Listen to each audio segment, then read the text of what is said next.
Literally the biggest menace to society. Josh, that was literally all you. Alright, so I want you to imagine that we take a ball and drop it from rest. And what we've said so far in this class is that it accelerates down at 9.8 meters per second squared, but that obviously can't happen forever. So what actually happens is as soon as it starts falling, it hits into air molecules. And the more air molecules it hits into per second, the more the air resistance will be. Until it finally gets to a point where the air resistance is going to equal the force of gravity on the ball, and then it reaches terminal velocity. So in picture form,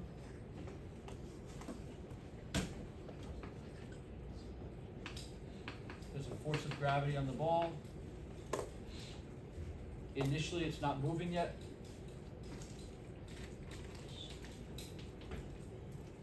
And so there's no air resistance yet, and so it will accelerate at 9.8 meters per second squared. But once it starts moving, it hits into air molecules, so FD stands for the force of drag, makes it accelerate at some number smaller than G.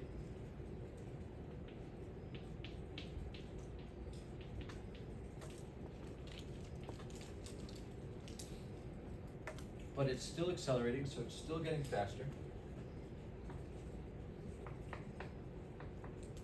So it's hitting into more air molecules per second than it was before. So the drag keeps on growing until finally the drag is equal to the force of gravity. At this point, the acceleration is equal to 0. And our velocity is equal to whatever the terminal velocity for that object is.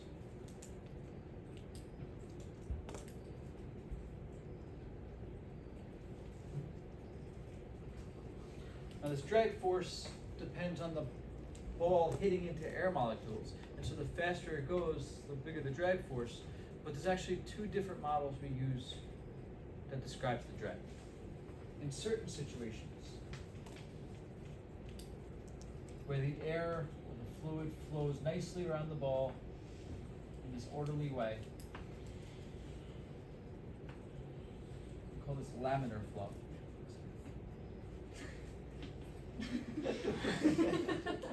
What? Which happens when the object generally moves slowly. Then the drag force is proportional to the speed. Whoa, whoa, whoa, whoa, what is that? Proportional. Fish.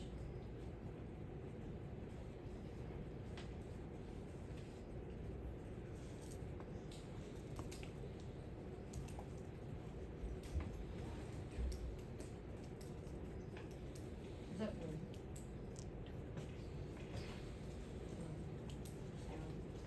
But sometimes when the ball is moving fast, the air molecules, as they pass around it, start swirling around in this turbulent fashion. Turbulent flow.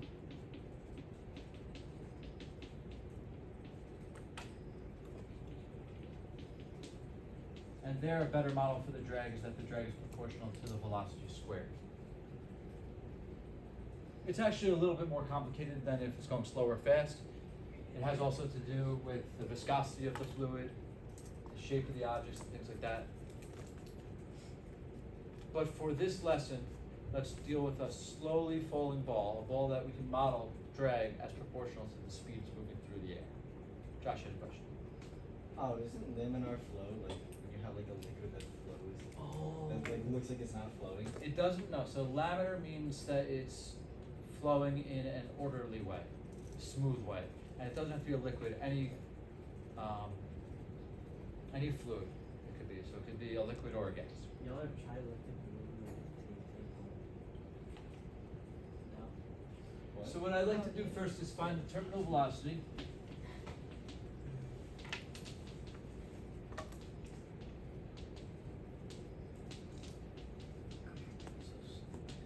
Of a ball with the drag coefficient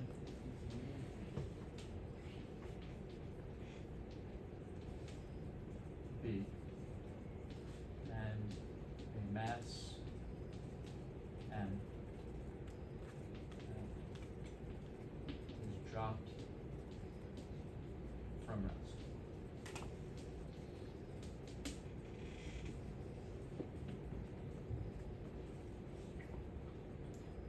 So if it's reached terminal velocity, what is its acceleration?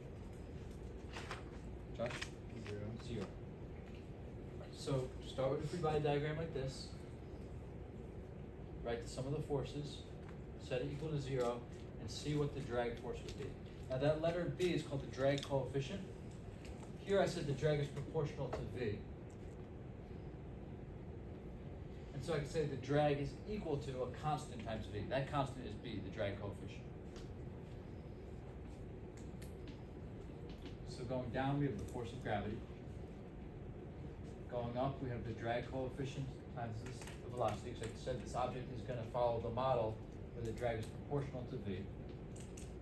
Equals to ma, but we said a is going to be equal to 0 because we're at terminal velocity.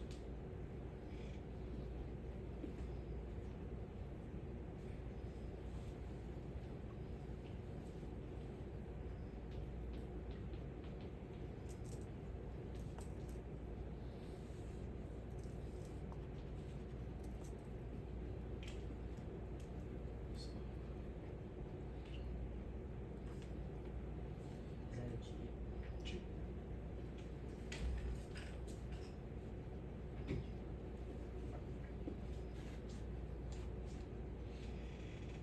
This letter B is going to be a number that depends on the shape of the ball, the smoothness of the ball, the viscosity of the fluid, things like that. So if they wanted us to solve for terminal velocity, they would give us B. Yes. Okay. Or in the experiment we're going to do, we're going to determine B because we can measure the terminal velocity. Okay. Are there any values B can't be? It's a positive number, generally a very small number.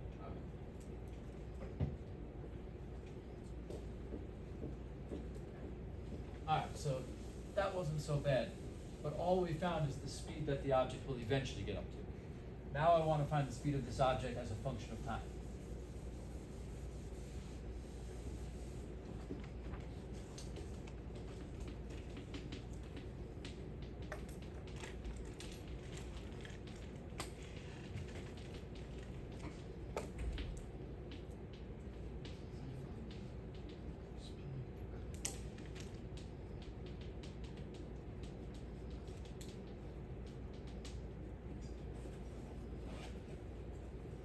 So I'm going to start the same way. I know there's the force of gravity acting downward on the ball and a drag force of BV acting upward. But we haven't yet reached terminal velocity. We're looking at all the times before it reaches terminal velocity, so I'll have to leave this as MA.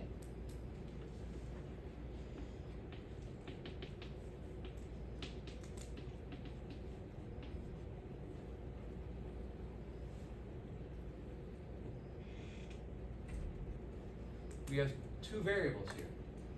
The mass of the ball doesn't change as it falls, and G is still 9.8 the whole time. The coefficient depends on the shape of the ball, it doesn't change, but its speed is going to change.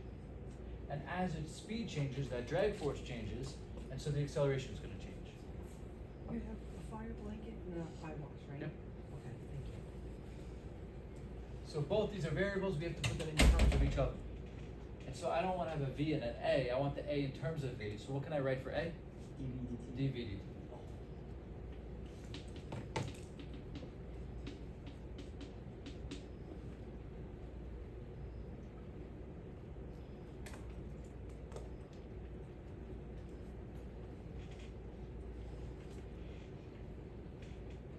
Now I have to separate my variables. I gotta get the V's on one side and the T's on the other side. So something you might not do, and it doesn't matter if you do it, but I think it makes the algebra a little simpler. I'm gonna divide by m, because it will cancel out here, and I'll just be left with one m.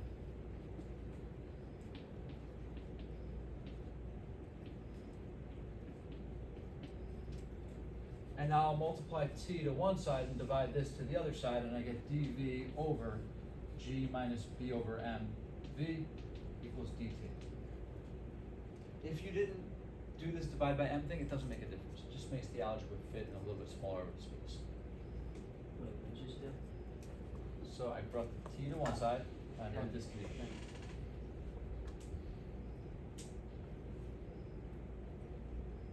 Now we'll integrate both sides. and I want to think about the limits of integration. When I start any experiment, what time do I start it at? 0. 0. Make it 0 so it's convenient. And we want to look at it at all points in time after I started the experiment. So I'm going to integrate from 0 to t. And when I started this experiment, and it won't be true for every problem we do, but here I simply drop the ball. So what will the velocity start off as?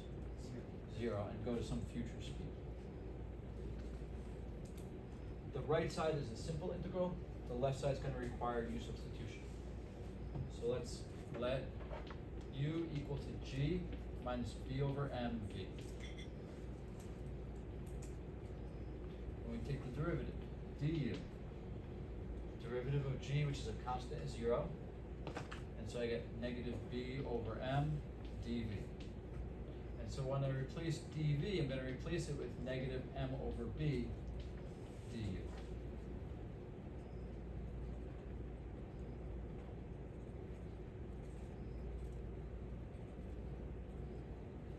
So this becomes the integral of negative m over b du over u equals, and the integral of dt is t, and t evaluated from 0 to t is 2.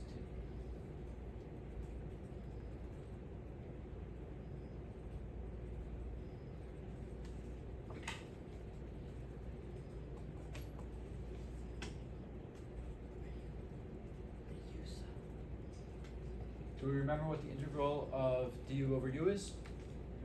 ln u. So I can pull out that constant.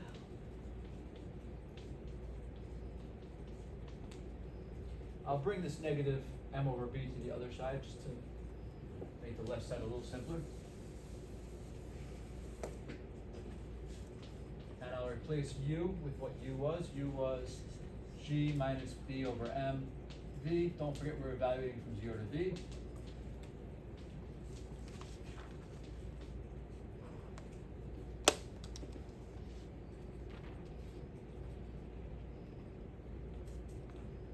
Is it T? That's the t from over here. Josh? Is it ln absolute value of v?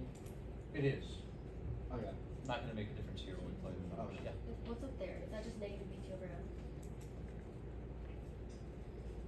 This No, After there. that. Oh, negative okay. bt over m, right? So all I did was I brought the b to the side and the m to the side and the negative side to the side.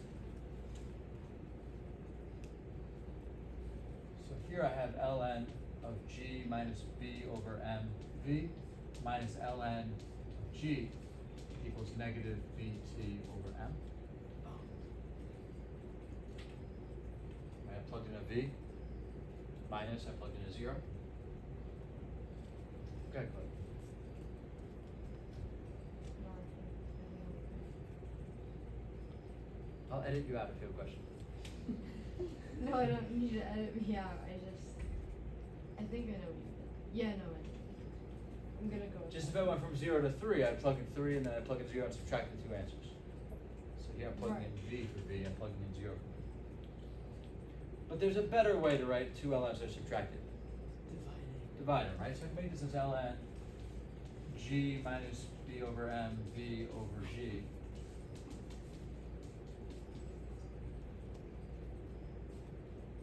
And I want to get that v alone. So what do I do to both sides to start to get v alone? Exponent g. Yeah, so this would be g minus b over m v over g equals e to the negative bt over m.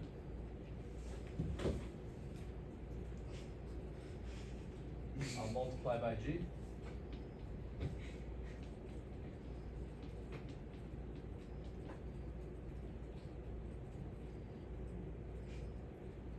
And this to the side and this to the side.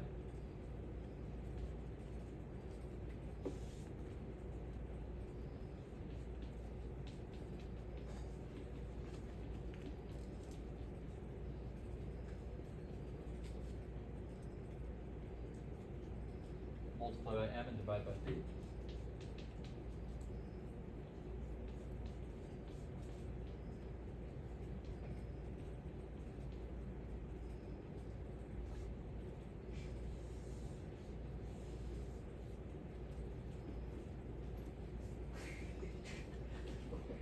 It's your first time seeing it. You'll watch my YouTube video 10 times, you'll be an expert. I think I have to drop this class.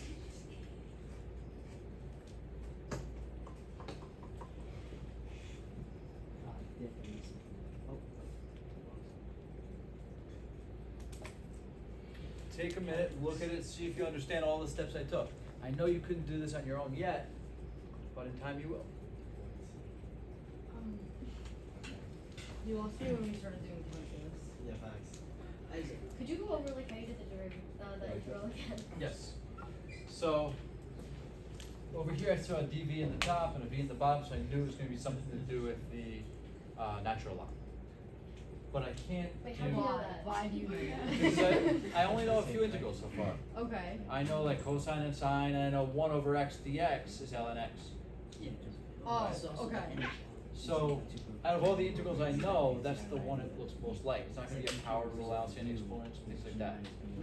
So, it's not in the form where I can do it directly because the integral that I know is the integral of u, I'm sorry, the integral of 1 over u du equals ln u.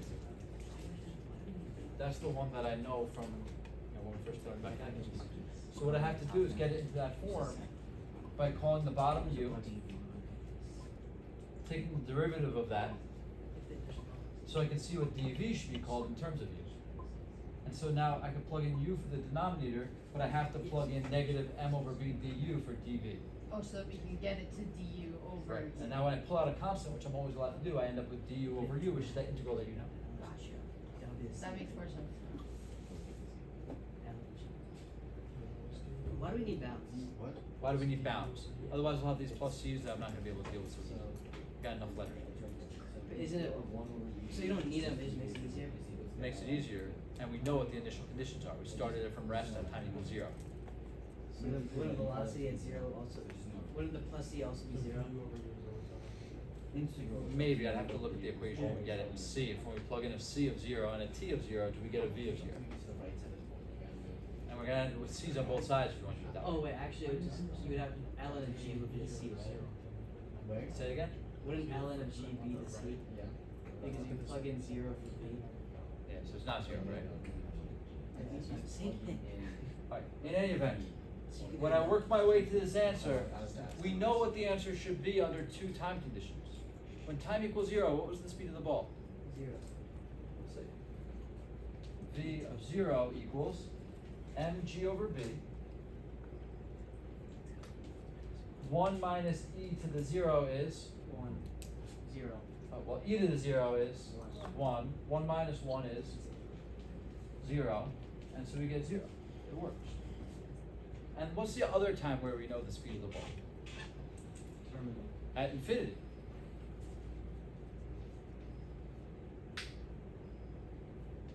So I have mg over b, 1 minus, what's e to the negative infinity? 0. 0. Oh my god. And notice that was the answer to our first question. Such genius. But the reason for doing all this is now not only do we know the initial velocity and the ultimate velocity, but we know the velocity at every intermediate point as well. So if I wanted to graph velocity versus time, we know it eventually gets to mg over b.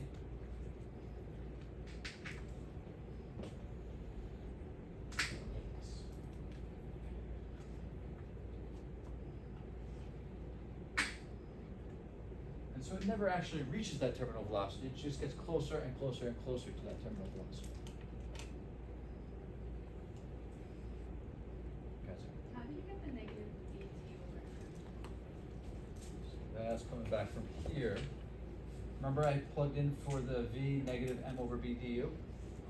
M is a constant, it's the mass, and b is the drag coefficient, they're constants, so I can pull them out of the integral. And I just brought them to the other side, so I multiply by b and divide by negative m. Where'd you get the negative ln g from? So when we have a definite integral, which in this case our velocity started with 0, and we want to find the velocity at some future time, we take the top number and plug it in for v, minus we take the bottom number and plug it in for v. When I plug in 0 for v, this whole thing crosses out, and that's how I get that ln g.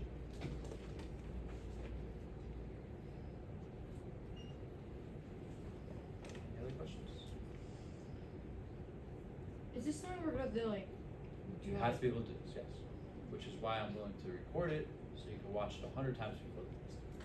and this will be on our And it next- won't be exactly this problem, right? So you have to be able to adapt this to a different situation.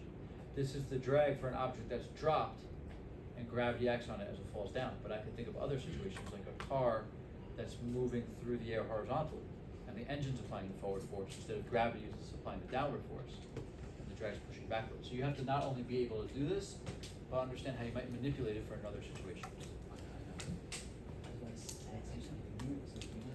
We're not done yet. So far, we've gotten the velocity as a function of time. Next, I'd like to get the acceleration as a function of time. I'm just gonna be what you That's a no issue. I think on that is okay.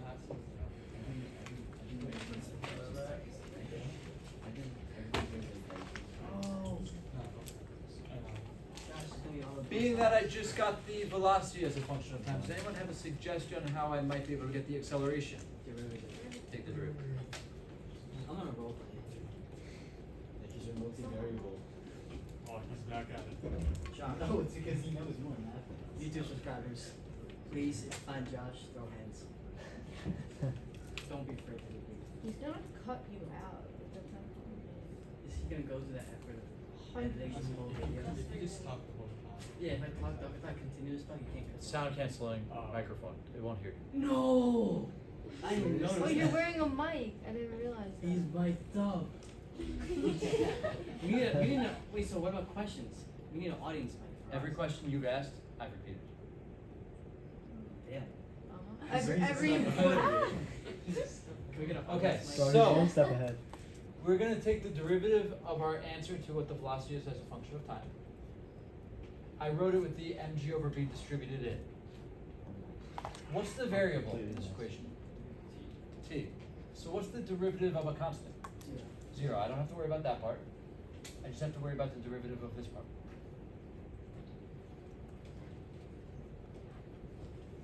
What's the derivative of e to the u? E to the E to the u du. We have to remember the chain rule. So I'm going to get negative mg over b, e to the negative bt over m, but don't forget to take the derivative of the interior function, negative bt over m.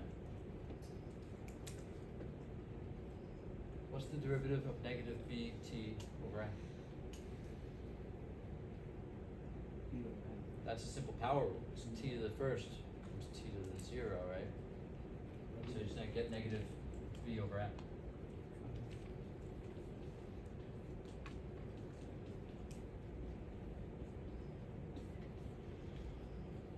Kind of nice because then the negative signs cancel out, the m's cancel out, the b's cancel out, and I get that the acceleration is equal to g e to the negative bt over m.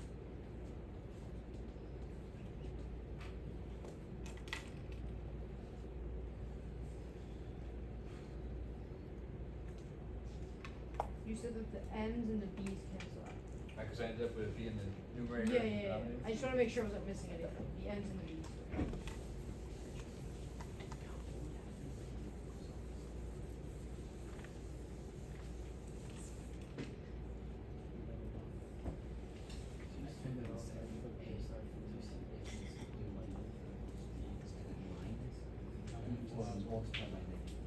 So let's look at this function. If I plug in a 0 for time, e to the 0 is 1. 1 times g is g. So when we first released the ball, it wasn't moving yet. There was no air resistance. It accelerated down at 9.8 meters per second squared. When t approaches infinity, e to the negative infinity is 0. The acceleration is 0, and that's when we've reached terminal velocity. So this graph is going to look like that. We're going to see these two relationships again. 1 minus e to the x, and 1 minus e to the negative x, and e to the negative x. So I think that it's important that you know this graph is an e to the negative x, and this graph is a 1 minus e to the negative x shape.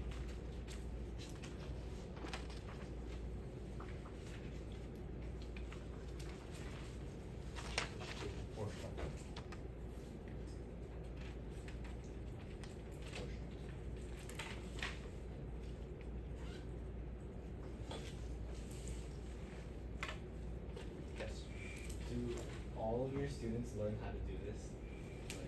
All the ones who passed the AP exam, yeah. Thanks. I warned you that this class was hard, and so when I show you something hard, I don't know why you would expect you don't enjoy it. That's what makes the class hard. But do you believe in us? I do. This is your first time going through it. I don't think Okay. I can do that, to be honest. You're watching a lot of YouTube. I will be watching on How many people normally fail the AP exam? a About lot. a third. It's fine. Like of our class? I don't know.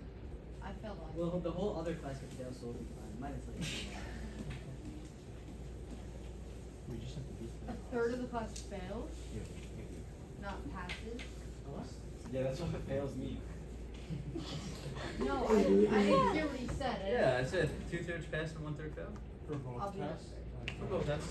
Which one? My results are kind of similar, but mechanics are a little better than ENM. Because ENM is this every day. Not. Yeah. Alright. I got lost once I started. Wait, you're Yeah, doing but more? once you get to the end, you'll actually learn how to do it. I can't take more. Wait, you skipped 3. As sad as I am. He wrote 2 I twice. wanna be here. No, we did 1 and 2 or only. 1 was terminal velocity, 2 was find the velocity as a function of 3 time, 3 was find the acceleration as a function of time. Now we're up to 4. Y'all wrote 2 twice. Come on, man. You think I yell? I'm not feeling like it. Yeah. I'm not good. Please don't try. You want to test it out? No. No, don't test it.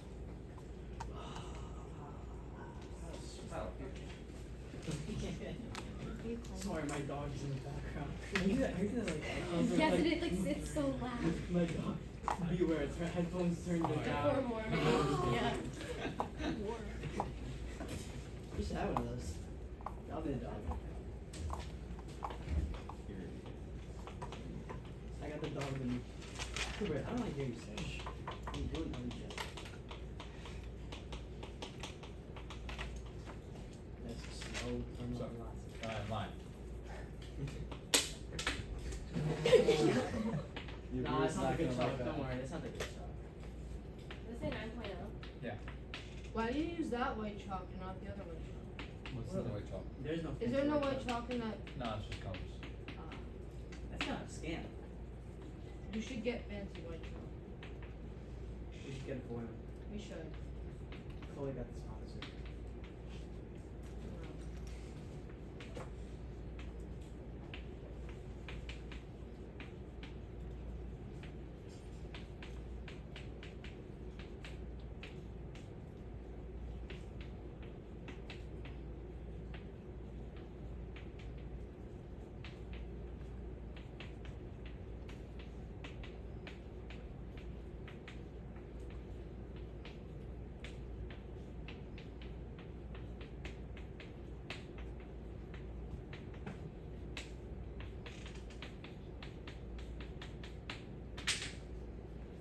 So we're imagining a raindrop that's formed in the clouds.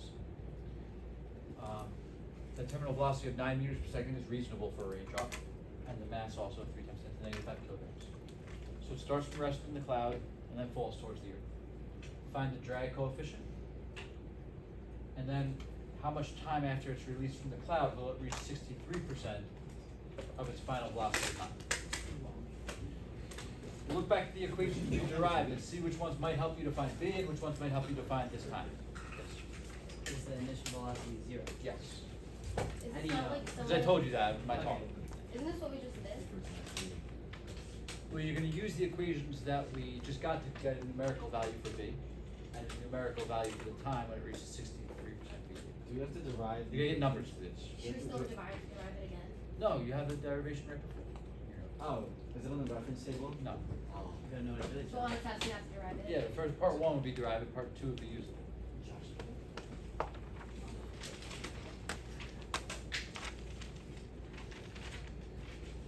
Man, that's a lot of cool.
No, because you have to show how you solve it. Yeah, you can't let the calculator replace your logic. What if- So part of the test is, do you now know how to get t alone from this function? Oh, so you have to do all the steps. Yeah. Yeah, so what I did was, I said, the speed I'm looking for is 63% the terminal velocity. Yeah. And mg over b is terminal velocity. So that's how I get the mg over b out of there. Then I tried to get the e part alone, then I took the natural log. I figured out the time was 0.91 seconds. Why can't you just do 0.63 times the, VT, times 9, yeah. that's fine, and then over here, when you plug in You have mg to over do all b, that. when you plug in mg divided by b, you're gonna get that terminal velocity, which will be 9. It's more work, but you can do that. Wait, so you don't have to go through that whole like integral process and stuff to get Not the for this one part, that's- because this is following up from when you did, but on the test, you're gonna have to derive it and then use it. So this would be like part D of a problem, right? Oh, okay. I wrote them as 1, 2, 3, 4, but it might be A, B, C, D on a part 2 problem.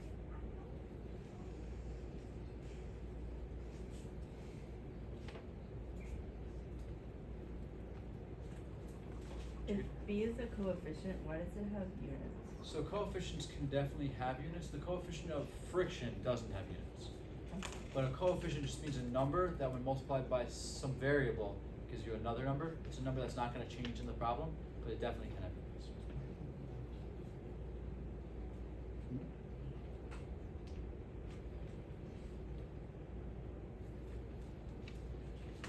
Alright, so I'm going to ask you to do a similar problem for homework. So what I think you should do is go back over your notes, try to understand what I did, and then try to apply it to this problem where there's going to be a force that's slowing down a box that's already moving, but it's in horizontal direction.